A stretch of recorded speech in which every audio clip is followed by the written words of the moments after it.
Q & Review, print speaking to the blind, celebrating 40 years of audio newspaper production. Welcome to this week's edition of the Kirkintilloch Herald podcast, recorded at the Bishopbriggs Media Centre by our amazing volunteers. You can get in touch with us via Facebook, Twitter or Instagram using @QandReview. That is @CUEANDREVIEW. You can also contact us directly by emailing information@QandReview.com.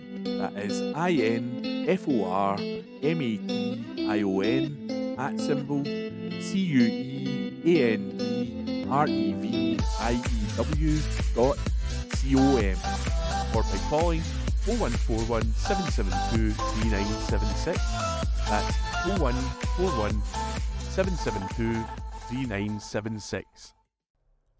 Ahoy! Canal Fest is back.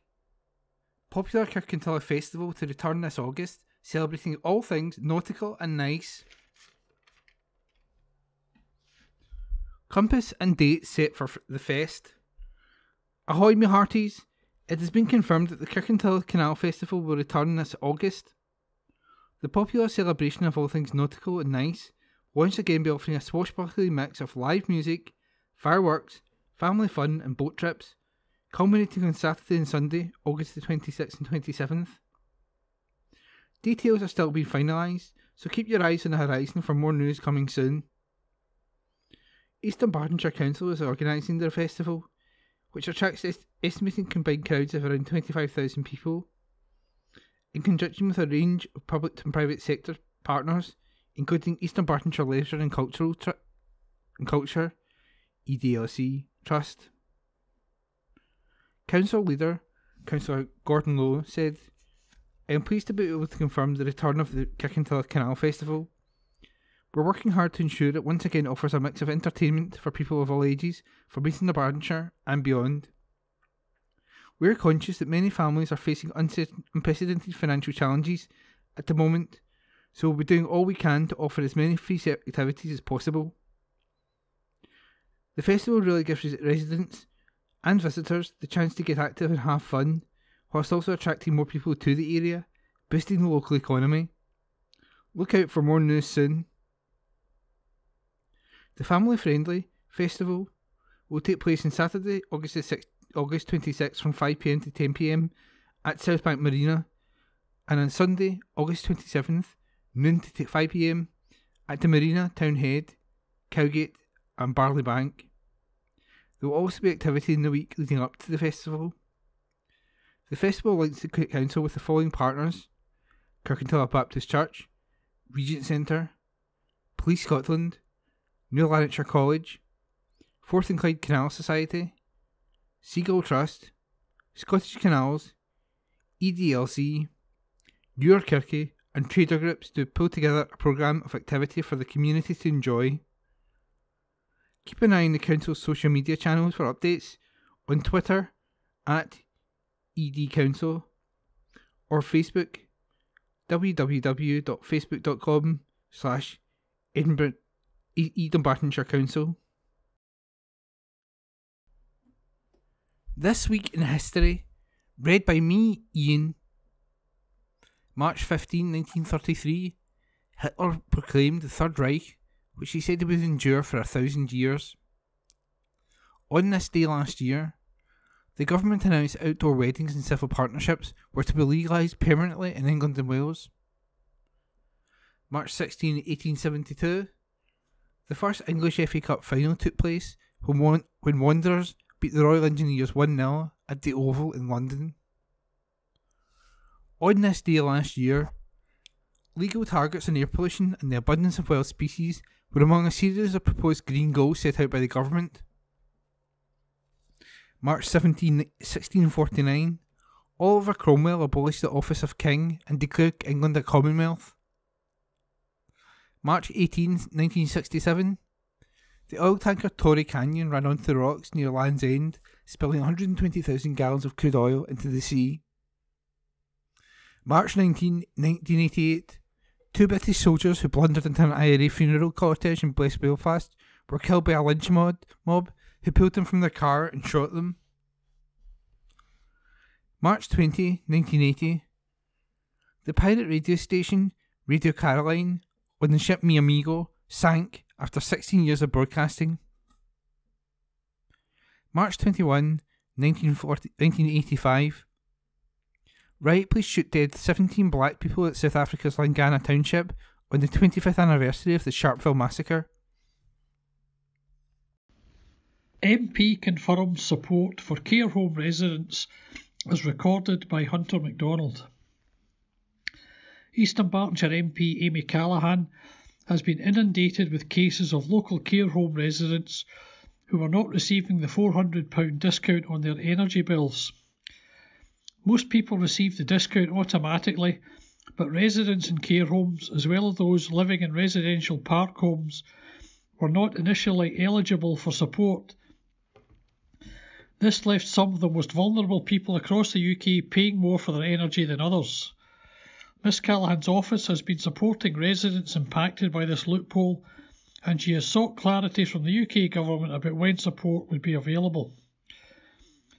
After missing several deadlines to launch the scheme, the UK government has now announced that the support scheme is open to all, including those living in care homes, residential park homes and social or private rented accommodation with a communal electricity supply. These residents must apply for support through the UK government website. Miss Callaghan said, "After months of trying to get clarity for my constituents, I am glad that the energy support scheme is now open to all. Unfortunately, the way it's been set up, it does mean that residents in care homes and several other places with a communal energy supply must apply for support rather than getting it automatically.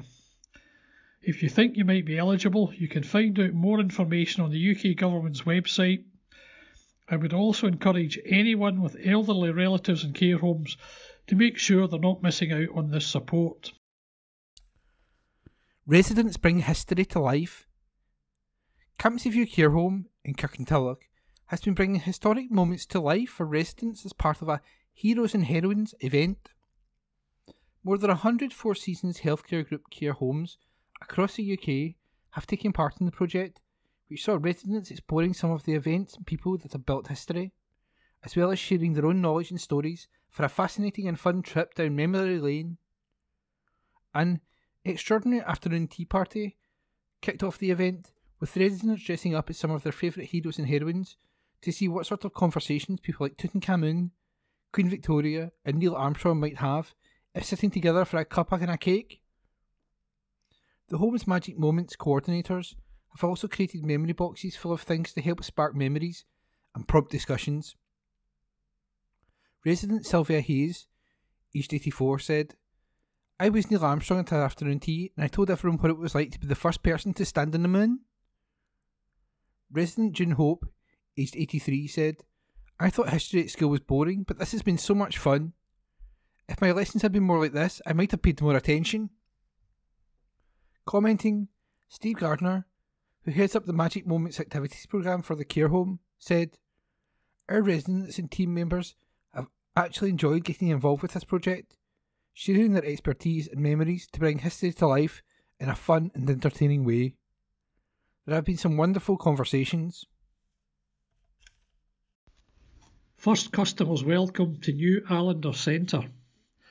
Swimmers, cyclists and fitness enthusiasts are among those flocking to the new Allender Leisure Centre, which opened its doors to the public for the first time on Monday, March the 6th.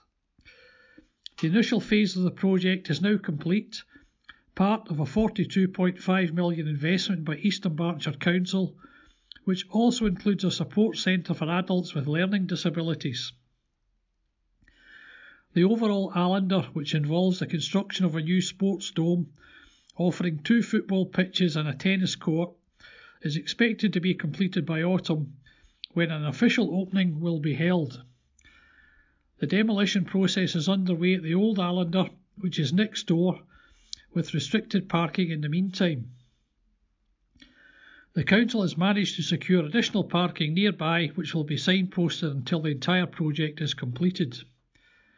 You can book sessions at the Allender Leisure Centre up to 7 days in advance for non-members, 8 days for members, via the EDLC app, https://booking.edlc.co.uk/LHweb, or by calling 0141 777 3070. In addition, there is a new support facility for adults with learning disabilities, replacing Kelvinbank Resource Centre in Kirkintilloch, opening to service users on March the 9th. Jim Neal, chair of EDLCT, said, "It has been a long journey to get to this stage, and there is still some way to go, but it's looking excellent. I thank everyone for their patience, and I hope as many people as possible get the chance to visit and enjoy." Maid of the Loch turns 70. Friends, supporters and volunteers joined the directors of the Loch Lomond Steamship Company last week to celebrate 70 years since PS Maid of the Loch paddle steamer was launched from the Balloch Pier on Loch Lomond in 1953. The busy event included a presentation of talks and sharing great stories and memories from over the last 70 years. Attendees ended the occasion by raising their glasses for a toast after the birthday cake was cut by two of the longest serving volunteers, Hamish Tees and Charles Inglis. Built on the Clyde by A&J Ingalls, the Maid had been serving day trippers on Loch Lomond for decades, until it fell into disrepair in the late 1980s. Thanks to the restoration project and a team of dedicated volunteers, the Loch Lomond Steamship Company aims to get her back to her former glory and sailing again once more. National Award for Rory. A young deafblind man from Lenzie has received a national award for helping other people with dual sensory loss to learn how to read and access an alternative system to Braille. Rory Donaldson was presented with the prestigious Sensory Loss Positive Self-Management Award 2022 by Health and Social Care Alliance Scotland Alliance at a recent online ceremony attended by Hamza Youssef, Cabinet Secretary for Health. Strathkelvin and Bearsden MSP Rona Mackay also congratulated Rory and presented him last week with a special framed motion from the Scottish Parliament commending him on his achievement. Rory learned to use Moon, an alternative system of raised shapes which can help blind and partially sighted people to read by touch, at individual sessions at Deafblind Scotland, whose headquarters is near his home.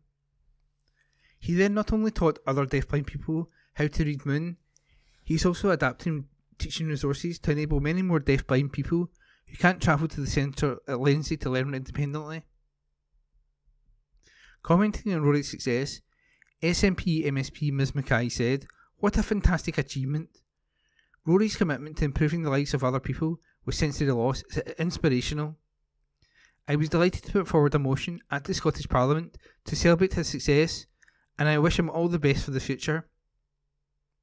Rory was presented with the framed motion from Rona Mackay MSP at the Deafblind Centre at Lenzie last week. The Chief Executive of Deafblind Scotland, Isabel Goldie, was also in attendance to congratulate Rory on his success. Moon is an alternative to Braille, devised by blind English doctor Dr. William Moon in 1845. Although Braille was invented 16 years prior in France, it had not reached the United Kingdom at this time. Moon is a system of raised shapes. The characters are made up of raised lines and curves similar to the print alphabet to create a set of basic shapes. These shapes are rotated or reflected to create the 26 letters of the alphabet, and additional dots are used for punctuation marks and the numeral sign. Cardiff Choir set to pay a visit to Kirkintilloch. Cardiff Male Choir will be making the journey from Wales to sing in Kirkintilloch this April. The choir, which celebrates its 125th anniversary this year, is coming to join Kirkintilloch Male Voice Choir at their annual concert at St Mary's Parish Church, Kirkintilloch, on Saturday, April the 1st at 7 p.m. The Welsh Choir is one of the oldest in South Wales. During its lifetime, the choir has travelled many thousands of miles to entertain the public and has given well over 2,500 concerts. Members have sung in halls, churches, theatres, cinemas, the streets and even a farmyard. The Kirkintilloch Choir was founded in 1921 and has a membership of over 50. Over the years, it has raised hundreds of thousands of pounds for charities and good causes. After this year's concert, a donation will be made to East Dunbartonshire Food Bank. Both choirs, like many others, have struggled over the last 3 years of COVID restrictions to perform in public, and they're excited to at last be able to sing together in front of an audience again. There will be a varied programme with the Scottish and Welsh choral classics, popular songs, as well as some well-known songs from the shows and a world premiere of Ashokan Farewell, arranged for male voice choirs by the Kirkintilloch Choirs MD Sarley McLean. Tickets for the concert are priced at £10 and can be purchased by emailing tickets_KMVC@hotmail.co.uk or by telephoning the choir's business manager on 0141 775 2437. That's 0141 775 2437. Or from Lindsay's Flowers, Catherine Street, Kirkintilloch. Lib Dem leader visit. Liberal Democrat leader Ed Davey has called East Dunbartonshire a knife-edge marginal as he visited Kirkintilloch last week and backed local councillor Susan Murray to be the next MP for the area. Mr Davey joined local councillor Susan Murray on a visit to the Energy Technical Academy in the town and also joined activists on the campaign trail in Kenmure. East Dunbartonshire is the most marginal constituency in Scotland, with Liberal Democrats behind by just 149 votes. The party is also the main opposition to the SNP on East Dunbartonshire Council, in a seat which voted 61% no in the 2014 referendum. Mr Davey said East Dunbartonshire needs to be freed from the SNP. They're holding Scotland back and Susan Murray will be the local champion to change that. East Dunbartonshire is on a knife edge, and in the next general election, people will have a clear choice: more rampant ideological nationalism with the SNP, or a local champion in Susan Murray who will fight for a fair deal for Scotland. Councillor Murray, Liberal Democrat parliamentary spokesman for East Dunbartonshire, added, "Our area deserves a strong local champion who can tackle the issues that matter in East Dunbartonshire.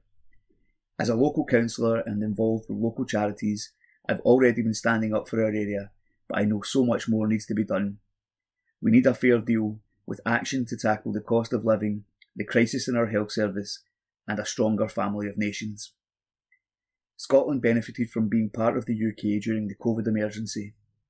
In these difficult times, the last thing we need is a distraction of a divisive independence referendum. During the visit, Mr Davey also demanded UK government cancel plans to hike the average household energy bill by £500 in April. The party is calling for cuts to people's bills instead, combined with a new energy support package for businesses, leisure centres, schools and hospitals across Scotland. This would be paid for with a tougher windfall, bringing a tax on the bonanza bonuses of oil and gas bosses. Centenary Celebration. Festival toasts broadcasting. Report by Julie Curry. Some of Scotland's best-known TV and radio presenters will be taking part in a special series of panel discussions, Q&As and screenings as part of the National Library of Scotland's Festival of Broadcasting. The famous faces taking part include journalist and presenter Shireen Nanjiani, award-winning news reporter and political editor Colin Mackay, sports journalist Jane Lewis, comedian and presenter Julia Sutherland, broadcaster and writer Hugh Dan McClellan, musician Mary Ann Kennedy, and comedian and presenter Ray Bradshaw. With the bulk of events taking place between March 28th and April 1st at the National Library, Kelvin Hall in Glasgow. The Festival of Broadcasting has been held to celebrate 100 years of Scottish broadcasting, and all events are free. Scotland's first radio transmission was broadcast from the Kelvin Hall on January the 24th, 1923, 2 months before the BBC's initial wireless broadcast.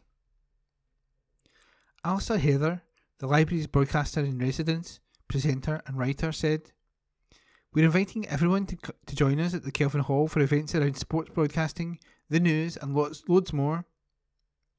We'll be looking back on 100 years of broadcasting and how it has evolved. Some of the biggest names in broadcasting will be talking about how we now report the news and the struggle to report amid disinformation on social media. We'll also be looking at the diversity of voices, having our Scottishness represented, the increasing confidence we have in our own culture, and how we are reflected in broadcasting. We want people to come along and share their experiences. Alistair Heather is hosting 3 festival events, panels on Gaelic and Scots, news and sports. Other highlights include Women on the Wireless, Cine, Thesia, Deaf Heritage on Screen, and a family day with interactive workshops, displays and activities. Tickets are free and can be booked on Eventbrite. For more information, visit nls.uk/events/festival-of-broadcasting. BBC Scotland's archive and social media teams will be delving into the vaults throughout the centenary year to share memorable radio and television moments. There will be more content available through The Story of Us, a growing collection of curated BBC Scotland clips hosted on the BBC Rewind site, covering the social history of Scotland from the 1940s to the present day.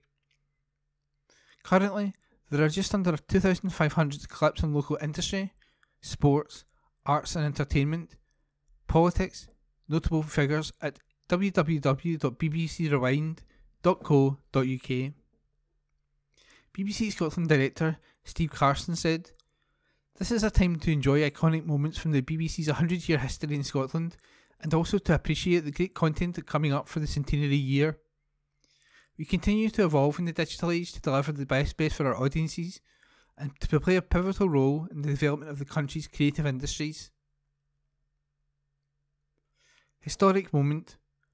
The National Library of Scotland's Festival of Broadcasting is celebrating the 100th anniversary of Scotland's first broadcast, which was from the Kelvin Hall in Glasgow on January the 24th, 1923. Kelvin Hall was hosting the Scottish Motor Show, and Daimler wanted to show off the brand's new in-car radios, but there were no radio stations to tune into. Daimler's audio partner, Marconi, then added a radio pylon to the Dela showroom in Glasgow and roped in singers, musicians, storytellers and a free church minister. Potential Daimler buyers and radio owners living in a 60-mile radius could then enjoy 11 days of scheduled broadcast radio. School is proud of its fair trade journey. Pupils at St Matthew's Primary in Bishopbriggs are celebrating after receiving the first of 3 Fair Trade Awards. So far, the school has accepted the first award, the Fair Trade Award, and a Fair Trade Committee has been set up within the school that includes children representing primaries P1 to P7. The committee also has a class teacher on it. During Fair Trade Fortnight, the committee sold an amazing total of 137 Fair Trade bananas to pupils and staff, with all monies raised going to Fair Trade farmers. The committee has now held 2 further meetings and have many future plans for the weeks ahead, including selling Fair Trade smoothies, holding a Fair Trade assembly, hosting a Fair Trade coffee morning, and organising a Fair Trade competition with Fair Trade prizes being awarded. Fair Trade lessons are being taught in each year group, and all the children have been participating well in these. The children of St Matthew's Primary are determined to raise awareness of fair trade and how the world is not a fair place. They understand that farmers deserve a fair pay for the produce that they send around the world, and they want to help in any way they can. Commenting on their achievement, Ms Brogan, the school's head teacher, said, "As a school, we are so proud of our Fair Trade Committee and the impact they have had on our school. Under the support and guidance of Ms Forrest, they have given us all a better understanding of fair trade and the choices we can make to support farmers across the globe. Their commitment to making a difference is clear in the information they share and the work they do. This award is testament to their hard work, and we are looking forward to the next part of our journey," she added. St Matthew's Primary is a community of learning, love, faith and justice. Its vision is to have positive, caring relationships and to promote a culture of inclusion, diversity, equality, fairness and opportunity for all. the school community has an obligation to promote school, social justice, peace and love for the poor. Delivering kinship in Scottish communities. Community groups supporting Scotland's kinship carers are being celebrated during this year's Kinship Care Week. With the theme of connecting kinship carers, the week aims to raise awareness of peer groups that offer help, advice and emotional support to those who look after the child of a relative or friend. Organisers, the Kinship Advice Service for Scotland, KCASS, have spent the past year visiting groups up and down the country to hear firsthand how valuable their support can be. In many cases, the kinship carers we spoke to described their local group as a lifeline, enabling them to connect and share experiences with other carers. There are at least 65 such groups across Scotland, but some regions still do not have one, meaning kinship carers in those areas are missing out. The charity is now calling on local authorities to offer support to agencies and carers in those areas who wish to set up their own groups. Susan Hunter, KCASS Project Coordinator, said, "Kinship carers tell us that meeting and talking with other carers who understand what they are going through is a lifeline. These peer support groups help kinship carers by reducing loneliness and isolation, sharing of knowledge, establishing friendships, having a laugh and sometimes sharing tears in a safe space. This year, our Communities Officer has been fortunate to visit groups throughout Scotland, meeting and listening to kinship carers who tell us how necessary these groups are. They also say that in areas with no groups operating, there should be support for local agencies or for kinship carers to establish a much needed support group. The Kinship Care Week, KCASS is encouraging kinship care groups to take part in their own local community and celebrate their kinship families where children are loved, safe and happy. They can do this by running small or large events. Children and Young People Minister Claire Haughey said, "Kinship Care Week provides us with an opportunity to celebrate the important role our kinship carers play in providing loving, secure, stable and nurturing homes for children and young people." Kinship Care Week runs from March 13th to 17th. Events can be found at https://kinship.scot/news-events-training/care-week-2023. That's https://kinship.scot/news-events-training/care-week-2023. Family announcements. Deaths. Bracken, George. Peacefully at Whitefield Lodge on Thursday, March 9th, 2023. George, beloved husband of the late Isabel, former captain of Kirkintilloch Golf Club, a much-loved brother, brother-in-law and uncle.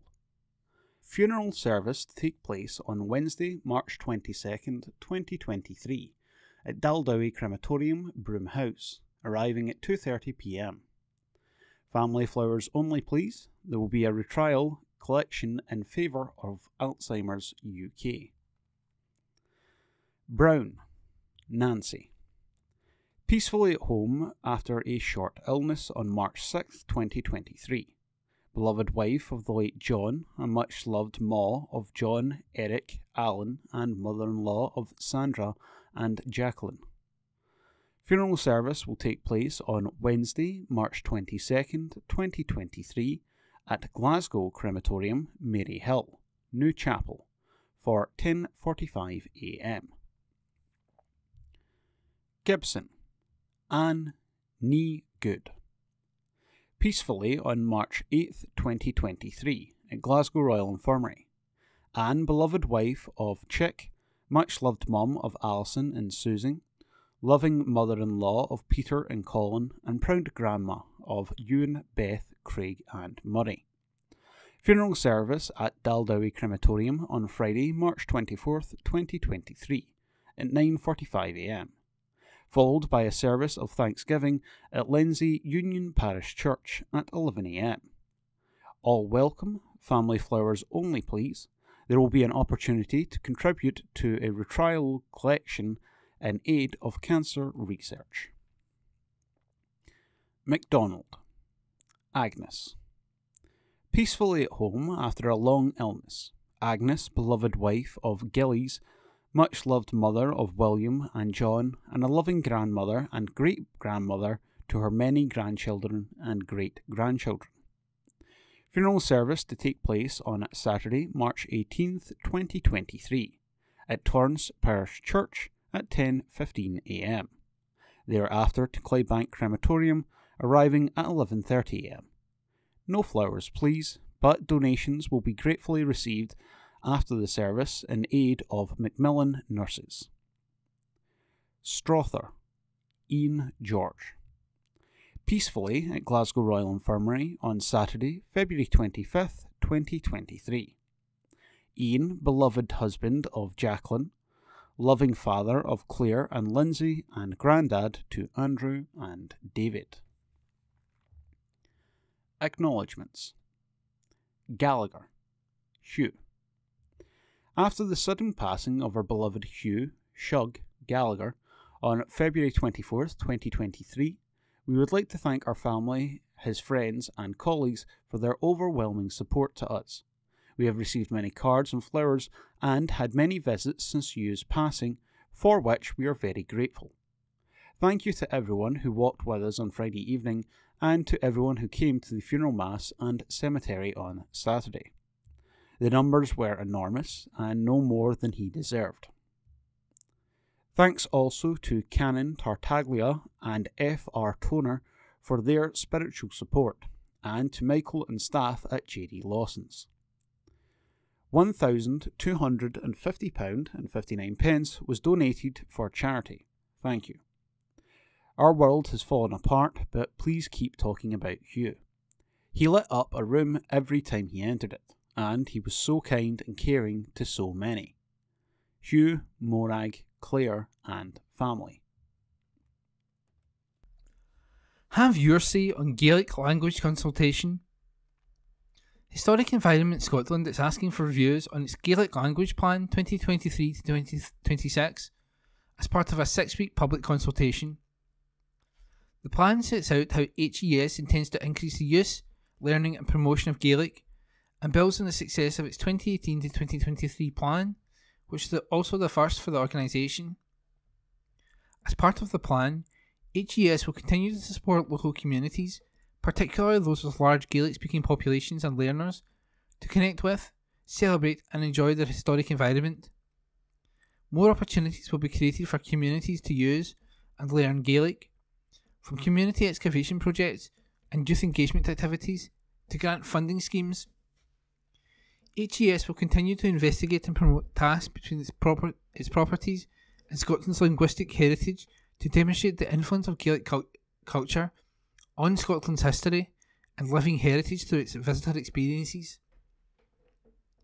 This includes expanding HES's Gaelic Volunteer Programme, which launched in 2019. HES also plans to extend the ways in which people can volunteer with the organisation and increase flexibility in its approach to volunteering, as well as raising awareness of the apprenticeships and placement opportunities available to Gaelic speakers. In spring 2023, HES will carry out a review of its Gaelic interpretation, including panels, guidebooks, audio guides, retail products, collections and archives, to further improve its Gaelic interpretation practices. This will include the development of bespoke digital interpretation, where QR codes linking to Gaelic videos were installed at 24 sites, including Edinburgh Council, Fort George and Glasgow Cathedral, allowing visitors to find out more about the language and culture. Another key focus for the 2023 to 2026 plan is to create a sustainable future for Gaelic learning by using the historic environment to enrich education through workshops, tours, learning resources and digital content. Last year, HES launched its first national Gaelic competition, Scurubi Al Althris, which I probably pronounced wrongly, I apologise. But that means write and recite, to encourage youngsters aged 5 to 17 to write stories in Gaelic based on their favourite place in Scotland. An online exhibition was created to showcase the stories. HES also hopes that the plan will contribute to the Scotland's net zero target by creating opportunities and resources that allow people to learn more about the climate crisis through Gaelic. Katrina Morrison, HES Language Policy Manager, said, "This is an ambitious plan which will recognise and celebrate Gaelic's important contribution to Scotland's historic environment. We hope to hear from as many people as possible, from Gaelic speakers to those who have an interest in the language or people who would like to learn more about Gaelic language and culture in the future. By sharing your views, your next feedback will shape our next Gaelic language plan which, in turn, will help us to safeguard and promote Gaelic language and culture. Have your say before Wednesday, April the 19th at www.haveyoursay.historicenvironment.scot/development-partnership/Gaelic-language-plan-2023-consultation. Kirkintilloch and Bishopbriggs Herald letters page, date Wednesday the 15th of March 2023. Let's talk. Please send your letters via email to kirkyherald@jnscotland.co.uk and write letters in the subject field. Please keep letters to a maximum of 300 words. Letters cannot be published without a name and postal address. Also include a daytime phone number if possible. We reserve the right to edit any letter. DRS scheme is only fit for landfill. Sir, a principle of environmental practice is that it is better to mend and repair than replace with something new which will require unnecessary waste of resources. Why has that principle not been followed by the Greens as regards to the deposit return scheme, DRS? We have a working system of recycling plastic and glass whereby every business or household puts these materials in the appropriate bins, which are then collected and sorted by the council workforce. Admittedly, the system does not operate perfectly, and one sees plastic bottles and glass lying as litter in many places. But that does not mean the recycling system should be replaced. All it means is that it should be improved, for example with more public bins regularly emptied, more law enforcement for littering, and a publicity campaign to encourage better care of the environment. Already the DRS looks complicated, unwieldy, and very expensive. Shopkeepers are dreading its imposition, as they have been forced to become collection points. The general public are against it because the extra admin that will have to be paid for through higher prices. It is a very costly sledgehammer to crack a nut. Let us hope that the whole idea goes to landfill, as this is not fit to recycle. Yours, etc., Les Reed. We can all fund the NHS. Sir, the NHS is struggling to cope with the vast numbers in the waiting list, particularly for planned operations, and waiting times for A&E. In order to provide additional staff and facilities, we need additional funding, which would need to come from the taxpayer, but one other source of funds is to seek a contribution towards costs from these who use the NHS, which is probably unpalatable to most people. Many taxpayers, however, would be prepared to pay more to support the NHS, and therefore the answer is that they send a cheque to HMRC. They will accept it with gratitude. This, of course, would mean that the generous would pay, and the could not care less would not. But as the advert says, the NHS is worth it. Yours, etc., James McIntyre, by email. Classical Act axed. Sir, following on from BBC Scotland's savage cuts to its classical and jazz programming, we hear now that the world-famous BBC singers are to be axed and all singers made redundant. The BBC, the Arts Council and the UK government have all lost the plot. Classical music is about excellence and transforming beauty, and it needs superbly trained musicians to achieve this excellence. It cannot be achieved by patchwork education programmes and forced diversity policies, as advocated by the ghastly management speak platitudes emanating from the BBC spokespersons trying to justify the cuts.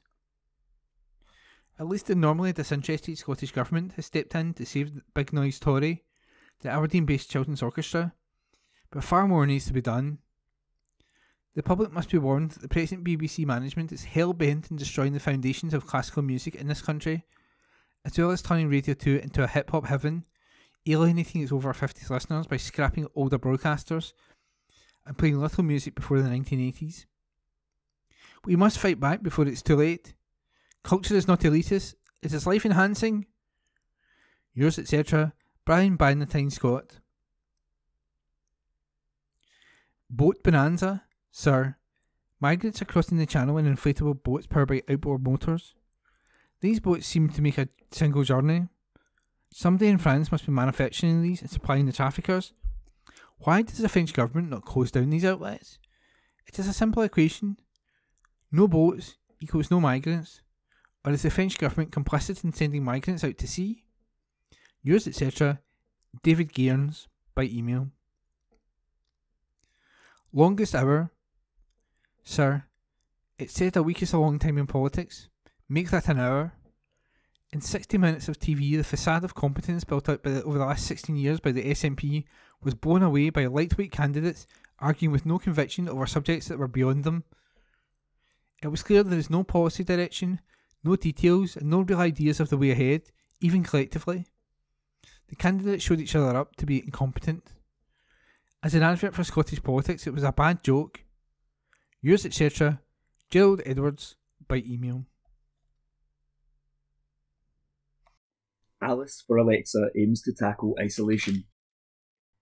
A new voice-activated technology is providing a lifeline to people with support needs, giving them the chance to access advice and activities in their area. Developed by award-winning Scottish technology company TL Tech and powered by Amazon Alexa, a local information system for Scotland, Alice is the first voice application of its kind. It has been developed in collaboration with the Health and Social Care Alliance Scotland. Funded by the Scottish Government, Alice is a national digital system that enables people and professionals across the country to find and share information on services, groups, activities, and resources. The online information hub helps people across the country tap into a range of services that provide support for issues such as managing long-term conditions, as well as access to social, community and sports groups. It also provides access to forums on health and social care and advisory services for financial and legal issues. Alice for Alexa is the newly launched voice-activated version of the online information hub developed by fusing TL Tech's technical ability with the rich data provided by Alice. By using voice commands, the user can simply say, "Alexa, enable my Scottish community," and ask Alexa for what they would like to find, with the aim of supporting those with a physical condition or disability to stay connected to their communities and access the support they need when they need it most. Caroline Lawrenson, TL Tech's managing director, said, "We are proud to support the launch of Alice on Amazon Alexa smart speakers. The use of voice technology offers everyone, especially the most vulnerable in our communities, a new way to engage with the wider world, providing increased independence and autonomy. To be able to access information on activities taking place in your local area by simply asking Alexa is an exciting development and a great example of how technology can be used to make access to information more convenient." Alice for Alexa is geared towards helping people from all backgrounds, including those new to the local area and looking for connection and friendship, or those simply looking for more information on clubs or groups they can get involved in. We have developed the voice version of Alice to be user-friendly, with accessibility as a top priority, added Caroline. Technology should be about making our lives easier. We are proud to be at the forefront of developing a technology that aims to improve the quality of life for millions of Scots. Chris Mackey, Alliance Digital Assistant Director, added, "Alice was co-produced with people and professionals across Scotland. Our aim is to ensure everyone in Scotland has the right information at the right time about resources that are available to help them live well and stay connected to their community. To be able to offer a voice-activated version of Alice is an important step towards reducing social isolation and loneliness in Scotland. For more details, visit www.alice.org/about-alice. That's www.alice.org/about-alice. Alice is ALISS. Railway Guardian app helps passengers. Strathclyde Partnership for Transport has joined forces with British Transport Police to promote the Railway Guardian app. Designed to improve reporting of concerns on the subway and rail network throughout Scotland, the app was launched last year. It was part of BTP's #SpeakUpInterrupt campaign, which aims to tackle violence and discrimination against women and girls while travelling.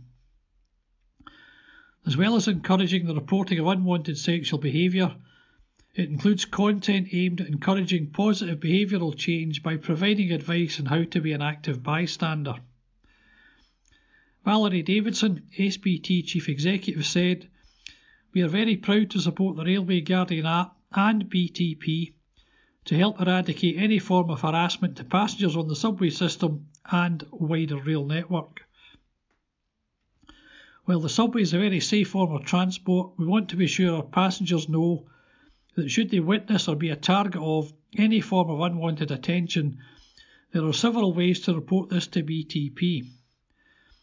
Passengers are encouraged to download the app from the Apple or Google Play Store prior to travel, just in case they or a fellow passenger need BT support while they are travelling." BTP Chief Superintendent Jill Murray said, "The Railway Guardian app aims to reassure the public that tackling sexual harassment and crimes of a sexual nature are absolutely a priority and all reports will be taken seriously by our officers. Via the app, the public can report crimes to BTP by texting 61016 or via the BTP website at www.btp.police.uk. Carving out a new career in butchery. Quality Meat Scotland, in partnership with Scotland Food and Drink, is aiming to change the face of butchery by bringing new blood into the industry. Together, they are urging young people and career changers to consider a role within the sector, helping to fill more than 750 potential vacancies in the process. With the average age of a butcher in Scotland much higher than other professions, the industry needs to ensure there is a pipeline of trainees coming through to future-proof the red meat sector amidst a serious shortfall of skilled positions. Becoming an apprentice butcher offers the chance to learn a craft and pick up skills that range from traditional practices to those using cutting-edge technologies. Around 25% of current vacancies are apprenticeship opportunities in the retail, processing and catering sector. Gordon Newlands, Brand Development and Scotch Butcher Club Manager at QMS, said, "Butchery is one of the oldest crafts in the world and an industry we're keen to protect. We're working on bringing the average age of a butcher down and balancing the gender split. Only 14% of apprentices are women. With new technology being mixed with traditional methods, a career in butchery is an exciting opportunity that can provide both men and women with a strong transferable skill set. We continue to face a skilled labour shortage. Offering apprenticeships allows younger generations and career changers the chance to upskill on the job. To find out more, potential candidates should visit https://butchercareers.co.uk. A chance to top the litter league. Young people across Scotland are being encouraged to help tackle our litter emergency and compete for clean-up glory. Keep Scotland Beautiful is launching a litter league this month as part of the annual Spring Clean campaign. The league is an opportunity for young people to take part while also competing against others to become a champion. Barry Fisher, Keep Scotland Beautiful Chief Executive, said, "We're so excited to be launching the inaugural Litter League as part of this year's Spring Clean. Young people across the country have always been committed to protecting the environment, and I am sure the Litter League will strengthen this interest. We are facing a litter emergency in Scotland and we need everyone to get involved. Last year we saw thousands of volunteers roll up their sleeves across more than 100 events, and this year we want to do even better.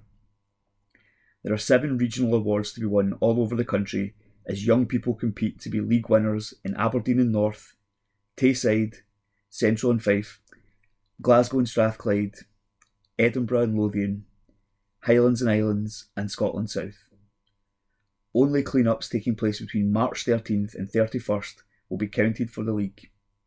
Schools, nurseries, youth groups, uniformed youth groups, after-school care, children's playgroups, and children's community groups can enter. Winners will scoop a Spring Clean Scotland trophy to keep for 1 year and receive Clean-Up Champions awards. Keep Scotland Beautiful has also partnered with Play Scotland as part of its Litter Pick and Play programme, linking the climate crisis with the play crisis. Marguerite Hunter-Blair, Play Scotland's CEO, said, "Children have a right to outdoor play spaces that are clean and welcoming." The Litter Pick and Play project empowers young people to improve local play spaces for their benefit and that of the whole community. To organise a litter pick with friends, family, or your local community, or find one to join, please visit www.keepscotlandbeautiful.org/springclean. That's www.keepscotlandbeautiful.org/springclean. Get advice on prepayment vouchers. People with prepayment meters have been advised to contact their energy supplier if they have missing or unredeemed rebate vouchers. Advice Direct Scotland, which runs the National Energy Advice Centre, energyadvice.scot, has urged households to take action even if vouchers have expired. Households with traditional prepayment meters should have received 5 of 6 vouchers under the UK Government's Energy Bill Support Scheme. The vouchers are only valid for 90 days. December's vouchers had to be claimed by March the 8th. Vouchers worth £67 were also sent out by post to prepayment meter customers from the start of this month. Colin Matheson, Advice Direct Scotland spokesman, said, "If you haven't received your vouchers or have any that are expired, you should get in touch with our energy supplier or our advisors on 0808 800 9060. District News, Churches, 15th of August 2023. Kirkintilloch Church of God. At Regent Hall, Regent Street, every Wednesday our coffee corner is open from noon to 2 p.m. for home baking and coffee. Join our friends and neighbours for a chat over a coffee. On Sunday there will be a Zoom service at 6:30 p.m. The speaker this week will be Angus McIlvena. A warm welcome to everyone who is able to join us on Zoom. Access details can be obtained by emailing hello@regenthall.org. For up-to-date and further information on our services, visit our website www.regenthall.org. Jesus said, "I stand at the door and knock. If anyone hears my voice and opens the door, I will come in and eat with that person and deal with me." Revelation 3 verse 20. St David's Memorial Park Church. At St David's Memorial Park Church on Sunday morning service on March 19th will be at 10:30 a.m. All are welcome to attend our service. During the service, school-aged children will have the opportunity to go through to our halls with leaders of JAM for their own time of fun and learning. Our Tuesday lunchtime service will be held each Tuesday from noon in our small hall. Our next service will be March the 21st. All are welcome to attend this afternoon service. On the same day, our Friendship Club will meet in the hall from 1:30 p.m. to 3:30 p.m. Again, you are warmly invited to come along to the church. The church has commenced with a warm space event. This will continue on Mondays in 2023. The church will be open from noon to 4 p.m. All are welcome to come along. Volunteers are needed to support this event. If you can offer some time and support, please contact the church through the Facebook page. Our next Saturday at @SDMP will be on March the 25th from 10 AM to noon. This is a free event for all primary age children, where they will be involved in arts and crafts. Please see detail on our Facebook page for contact details on how to register for this event. Milton of Campsie Church. Moderator's visit is an honour. It's not every day that a church gets a visit from the moderator of the General Assembly of the Church of Scotland. The current moderator, Dr. Ian Greenshields, is spending this week in Glasgow Presbytery, learning some of the projects that are happening in the area. What an honour for Milton of Campsie Parish Church to be the first on his list, preaching at the morning service, and then, after a sandwich lunch, taking part in Lionissimo, an outreach Go Mad Extra event in the afternoon. Worship at Milton of Campsie Church, led by Reverend Julie Moody, is informal, lively, and by no means stuffy. To read the full report, please go to the MOCPC on this district page. Milton of Campsie Church continued. Hymns are modern, readings are up to date, and much of the hour's worship is led by members of the congregation. In ABC terms, it's audience aware, Bible based, Christ centred, and inclusive of all ages from 2 weeks to 90 plus. This is why the church, meeting with its 6-year-old new building, was selected for a visit from Ian. The afternoon event was attended by over 40 children for 2 hours of music, art, drama, face painting, crafts, puzzles and games. Ian, who was accompanied by his wife Linda and 2 of their children, preached on the lectionary passage of the day, John chapter 3 verses 1 to 18. He concluded with his reflection with these words: "You cannot save yourself. We need to come to Jesus and ask him to do that for us. When we look to the cross and look to Jesus, this is a moment of complete and utter transformation." He is pictured wearing his Munissimo t-shirt, having fun with Julie and the kids at Lionissimo. Thanks to all who sent in pics of themselves using water. For March the 19th, send us pics of yourself wearing specs, real ones, funny ones, sunglasses. They'll help us explore the story of the man born blind. Our charity of the month is our SU Holidays Camp Fund, which enables us to sponsor local children who attended this year's SU camp at Blairgowan. Time to pray is at 7:15 PM on Wednesday. Earlier that day, at noon, the Guild AGM will take place. £6 per head for a fish and chip lunch, or bring your own packed lunch. Board and session also meet on Wednesday at 8 PM. Warm Spaces Hub is on Monday at 1 PM.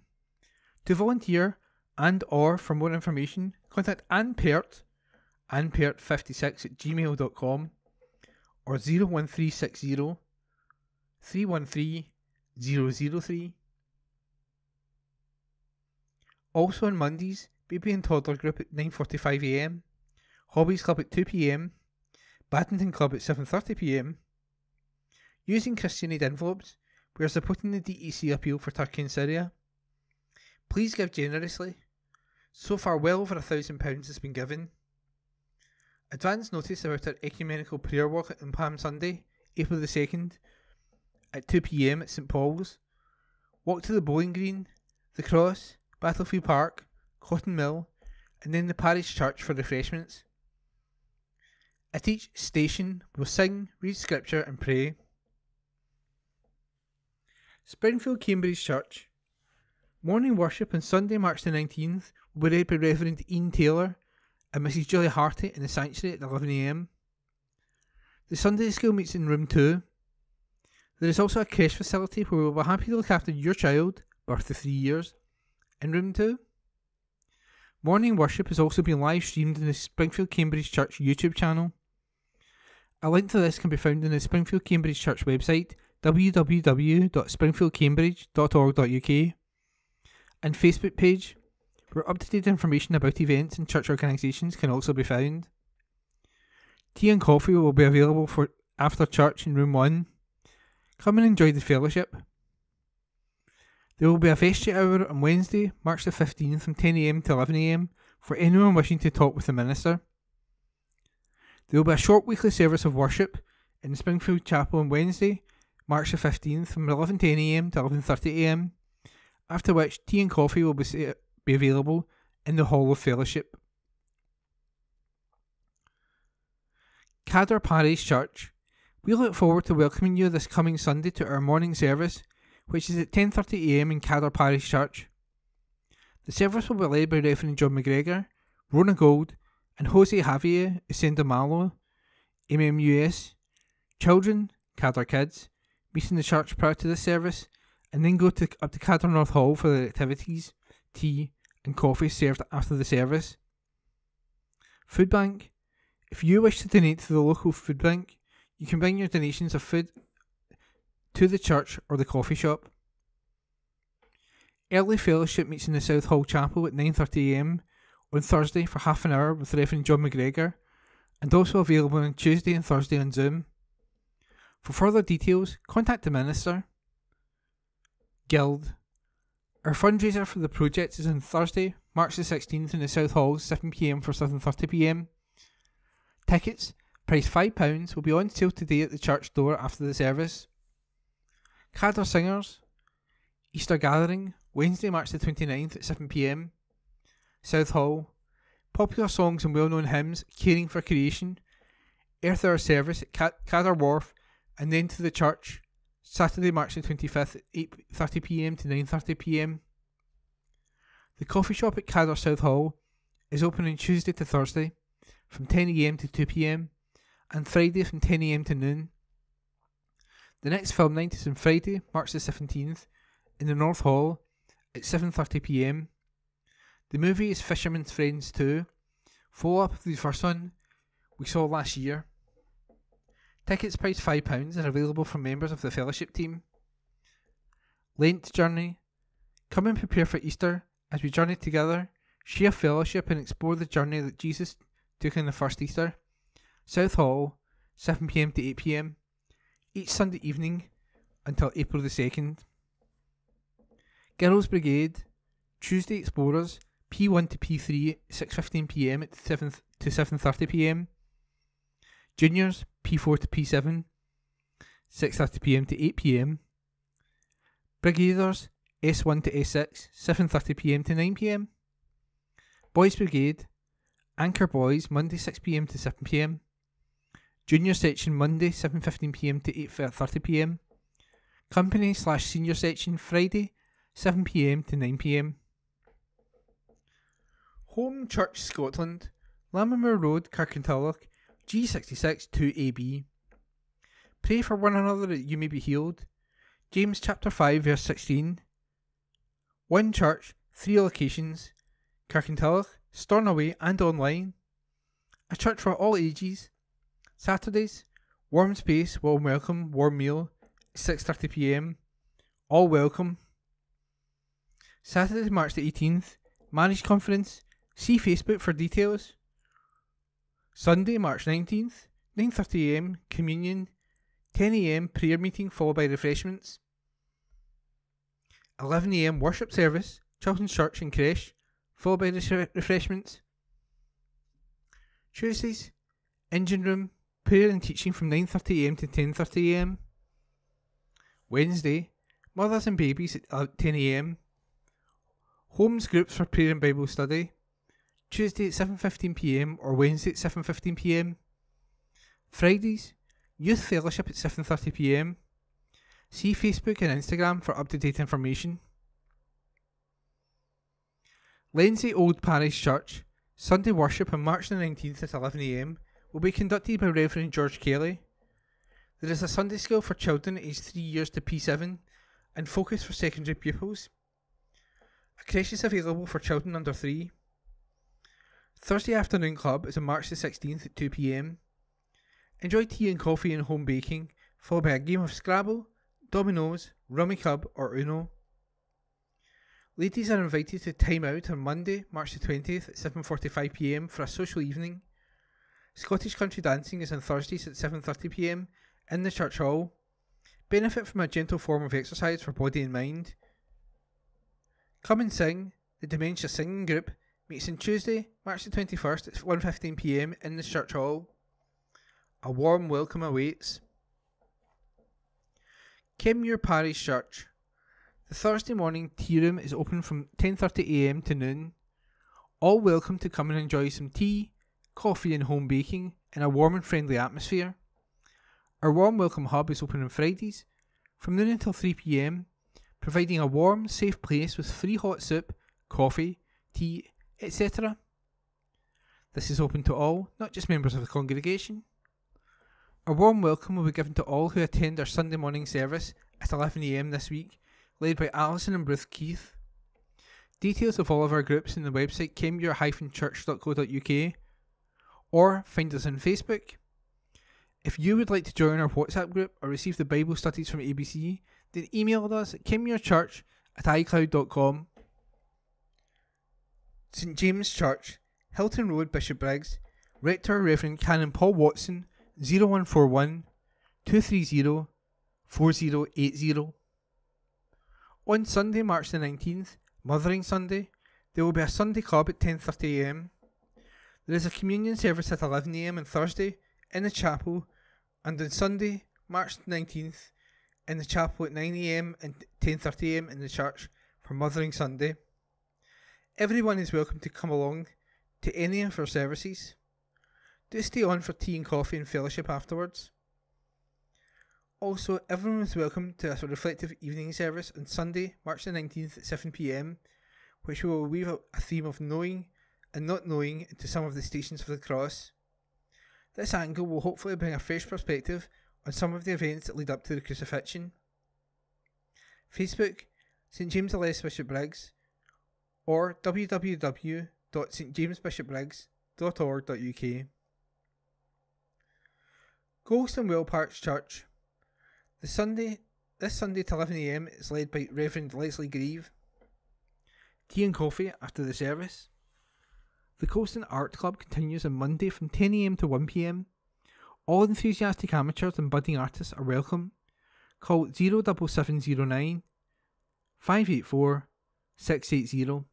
This Wednesday, join us at Cake and Company from 11am to 12:30pm for a time of friendly chat, good food and good company. Remember, it's free. The food bank continues within the community and is open every Friday from 11am to 1pm and 2pm to 4pm. Sincere thanks to all who generously gave of their time and donate foodstuffs. Follow our church services on Facebook at Colston Parish Church, and for further information on any of our church activities, contact Leslie Grieve on 07813 255 052. St Mary's Parish Church. The service on Sunday, March 19th will be taken by the Reverend Dr. Ruth Morrison and will begin at 11am as usual. The young church will meet in the church halls during the service for age-related activities. Wednesday welcome will take place on Wednesday, March the 15th, when tea, coffee and home baking will be available from 10am to 11:30am, when a short service will take place. St Columba's Hillhead Church. 2 sites, St Columba's and Hillhead. Sunday morning services at St Columba's at 10am or at Hillhead at 11:30am. Tea, coffee and juice are served after the service at St Columba's and before the service at Hillhead. If you really can't come in person, connect with us by livestream via www.kirkintillochstcolumbus.org.uk or by searching for St Columba's Hillhead Kirkintilloch on YouTube. There is a shorter service at St Columba's on Wednesdays at 10am. We are offering free hot drinks and biscuits at our weekly warm welcome at Hillhead, 2pm to 4pm, on Wednesday afternoons. Reverend Philip Wright, Old Dell Road, Kirkintilloch, G66 3HQ, and 2 Rosebank Avenue, Kirkintilloch, G66 2PR. Church. Lenzie Union Parish Church. A warm welcome awaits. Sunday worship is at 11am and will be led by Reverend Dan Carmichael. There is tea and coffee in the new hall after the service. Young people are also welcome to a lighthouse and Bible class. A live stream of the service is available on YouTube via our website. The Sunday evening service is at 7pm in the new hall. All welcome. The Craft Cafe meets in Dean House on Tuesday, March 28th at 2 p.m. for adults who enjoy knitting, crochet, cross-stitch and other crafts. Participants could share hints and tips, meet new people and learn new skills. The Meeting Place Coffee Shop is open on Wednesdays 10 a.m. to noon in the new hall. Meet your friends and enjoy a chat over a cup of tea or coffee. Everyone, from the very young to the young at heart, is welcome to attend. We also have a good selection of greetings cards and second-hand books for sale. The Drop-In Youth Cafe on Thursdays, 3:45 p.m. to 5 p.m. This is a place where young people can hang out, relax, and have a good time after a long day at school. Each week there is a free snack. There are lots of different things to do, such as games consoles, table tennis, arts and crafts, board games, and more. The coffee pot is open on Fridays 10 a.m. to noon in the new hall for teas, coffee, and chat. Saturday, March 18th, there is Messy Church at 4 p.m. in the new hall. Everyone is welcome to come along to a fun-filled hour for all ages, challenges, crafts, and experiments. Dancercise is on Monday, March the 20th at 1:30 p.m. in the Old Hall. Gentle movement to music is good for both the body and the brain, and for seniors it is highly beneficial. Sherry Carnegie, dance instructor, is going to lead us in Dancercise, a chance to keep fit to music, designed for seniors. Please bring a bottle of water and perhaps an energy bar if needed. Come along and enjoy this gentle exercise. You are assured of a very warm welcome. Find us at 65 Kirkintilloch Road, Lenzie, Kirkintilloch, Glasgow, G66 4LD. The church is open for worship every Sunday at 11 a.m. and everyone is most welcome. Horticultural Society meets. Members of the Society met in February enjoyed their annual dinner at the Broadcroft Hotel. The next meeting of Kirkintilloch Horticultural Society will take place in Enterprise House on Thursday, March the 23rd from 7:30 p.m. to 9:30 p.m. We will be holding an informal spring flower show with classes to include containers of hyacinths, crocuses, narcissi, daffodils and tulips, plus other potted plants and cut flowers. There will also be a quiz and refreshments. Potential new members will be made very welcome on the night. Alternatively, if you would like to find out more about the Society, then please call Paul Malcolm on 0141 578 1520. Public notices. Planning notices. East Dunbartonshire Council public notices. The East Dunbartonshire Council, A891 Glen Road, Strathblain Road and Unnamed Road between the A891 Glen Road, Strathblain Road and Clachan of Campsie. Proposed no waiting at any time restrictions.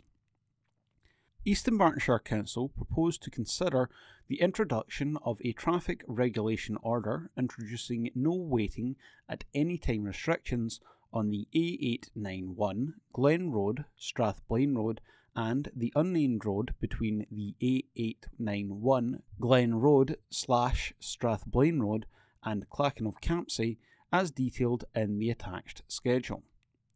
Full details of this proposal, which forms the East Dunbartonshire Council A891 Glen Road, Strathblain Road and unnamed road between the A891 Glen Road / Strathblain Road and Clachan of Campsie, no waiting at any time restrictions (order), together with a plan and statement of reason for proposing to make this order, are available for inspection without payment of fee in the Roads section of the East Dunbartonshire Council website.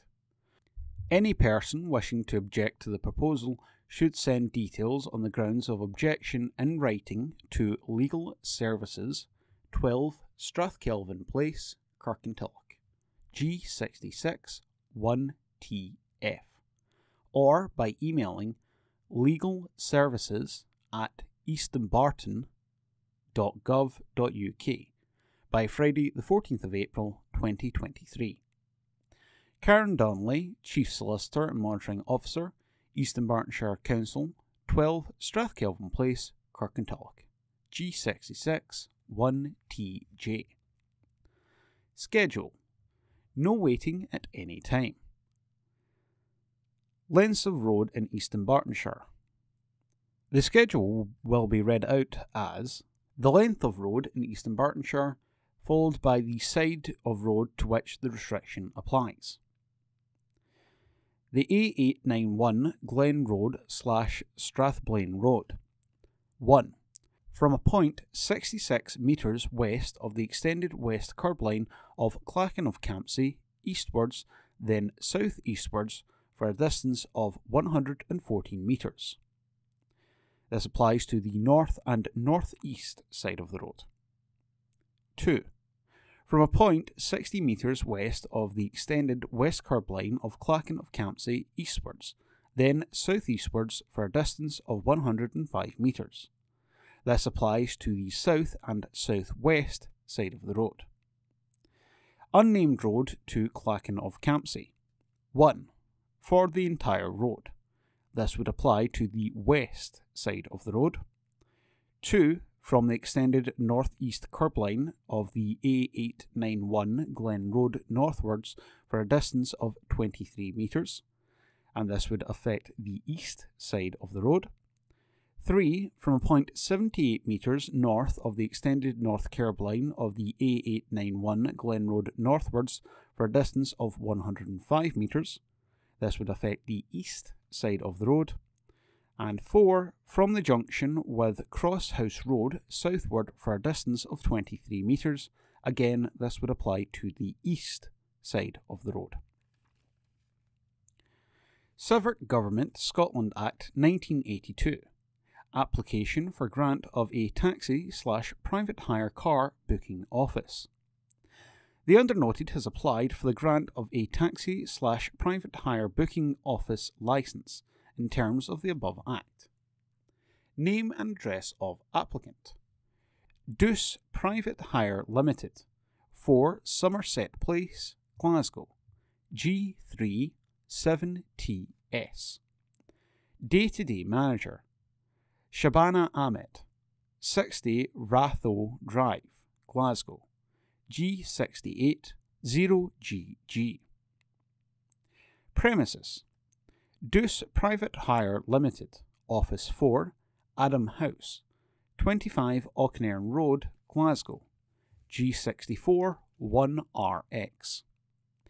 Any objections or representations in terms of paragraph 3 brackets 1 of Schedule 1 of the Act should be logged with the undernoted no later than 28 days from the publication date of the newspaper in which this advertisement appears.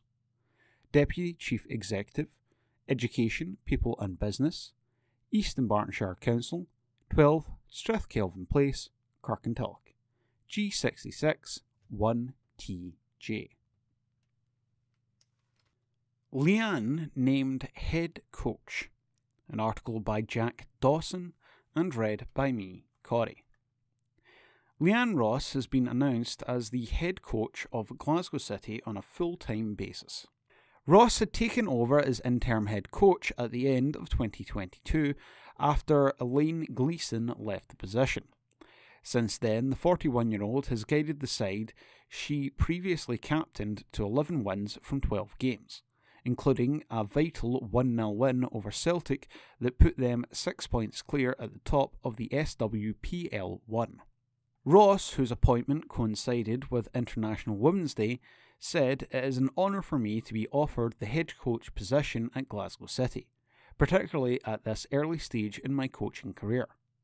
Having spent 14 happy and successful years here as a player, it is no secret just how much this club means to me. Glasgow City has a proud and successful history, of which I played my part, and now as head coach, I am excited to see what I can contribute to the next chapter. I will continue to drive the high standards and promote the values of the club in order, continue the excellent work and progress our ambition on and off the pitch.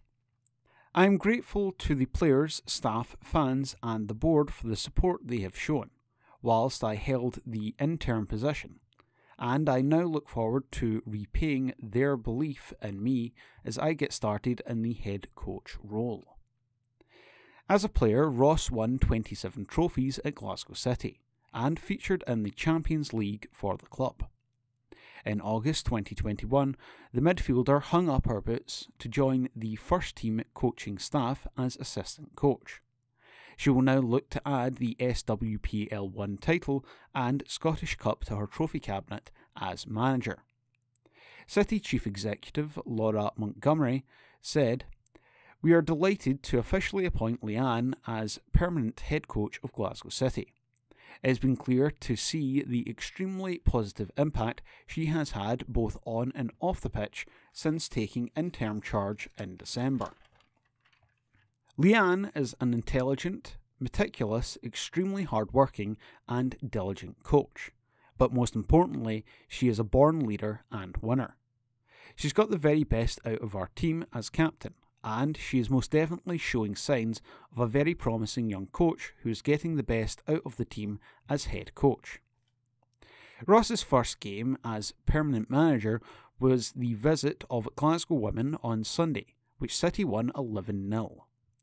In the final fixture before the split, City recorded their biggest win of the season, as Lauren Davidson and Kinga Kozak both grabbed doubles, while Linda Mulhallow, Emily Whelan, Megan Foley, Miracle Porter, Priscilla Chinchilla, Jenna Clark and Claire Walsh also found the net.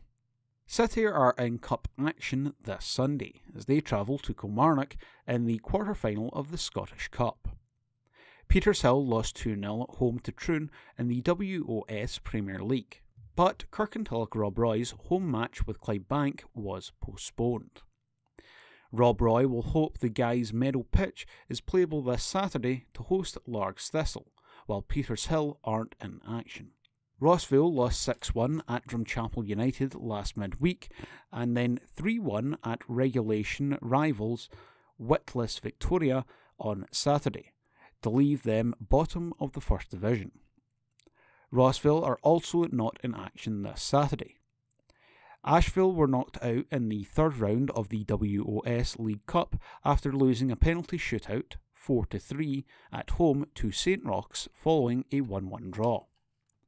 The match was sponsored by Buzz Bingo, Postle Park, in memory of Lynn Neven, who gave lots of time to the club during the early 2000s with a minute's applause held before kick-off.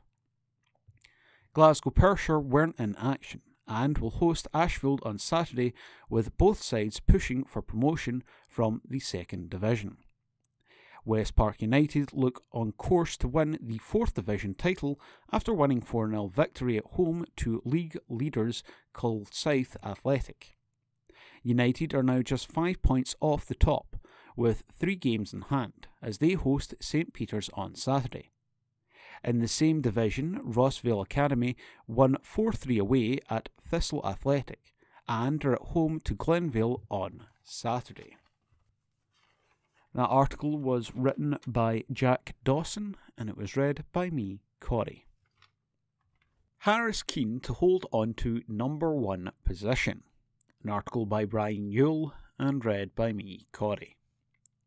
Chris Harris has vowed to remain the number 1 rider at Glasgow Tigers in 2023, with the start of the season mere weeks away.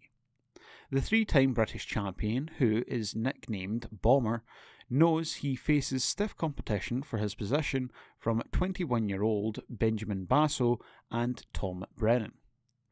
Harris told the Tigers website, "I know that both of them have said they are pushing for the number 1 spot in the team. Obviously, I want to keep that number 1 place. The lads are ambitious, as they should be. That's what you want. I was always like that when I was younger. You always want to get to the next level and be the top man, and number 1 in the team. It's my job to stop them." Harris, who last rode for Tigers in 2018, will split his time between Ashfield and Leicester Lions this season, having ridden for Peterborough Panthers and Berwick Bandits in 2022.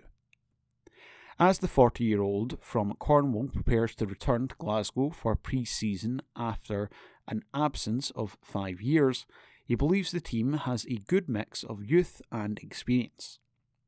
He arrives on the back of winning a bronze medal at the Long Track World Championship bronze last season. Harris added, "We'll soon be back at Ashfield, so I'm looking forward to that, and getting ready for it with the boys. I know pretty much all of them. I don't know much about the young Paul Marson, Nowak, but I have raced against him. This looks like being a good bunch of lads. Benjamin is a character. I raced with him in Petersburg. He's a good lad, a bit wild at times, but fun. He wants to win. His attitude is right. I always want to help the youngsters. They appreciate it, I guess. I always feel that you've still got to find your own feet, but advice is always handy. If there's a few things I can say that helps them in their career, I'm happy about that." Glasgow will start the season on April 7th as they travel to Armadale Stadium to meet their biggest rivals Edinburgh Monarch in the BSN Series. Later in the month is reserved for the KO Cup, and the championship season will get underway in May at home to Oxford Cheetahs. That article was written by Brian Yule and read by me, Corey. Female coaches need role models. Rossville manager Julie McSherry is hoping more women will be inspired to start coaching football. At present, just 25% of head coaches / managers in SWF's national leagues are female. This theme of this year's International Women's Day was #EmbraceEquality, and McSherry hopes this number will increase. She said, "I got into head coaching by accident. The coach at the time left and I decided to take over. I wasn't the best footballer, to be fair, so this was definitely the right option. I don't think the lack of women coaches and managers in the game is a problem as such, as we want the best coaches to be part of the women's game. However, I think if we want girls and women to get into coaching and to coach at the highest level, they need to see that is possible. Watching people like Leanne Ross working at the highest level can be an inspiration. Emma Hayes is another massive role model and gives us figures to aspire to." Rossville won 3-0 at home to Dryborough Athletic on Sunday, as they'd remain locked in a battle with Renfrew to finish second in the championship this season, with the promotion rivals meeting at Renfrew on Sunday. McSherry said, "Our aims are to finish as high as possible in the championship this season, and then hopefully continue to build on that. I have ambitions to work in the SWPL personally, and with this group of players, I hope this is achievable."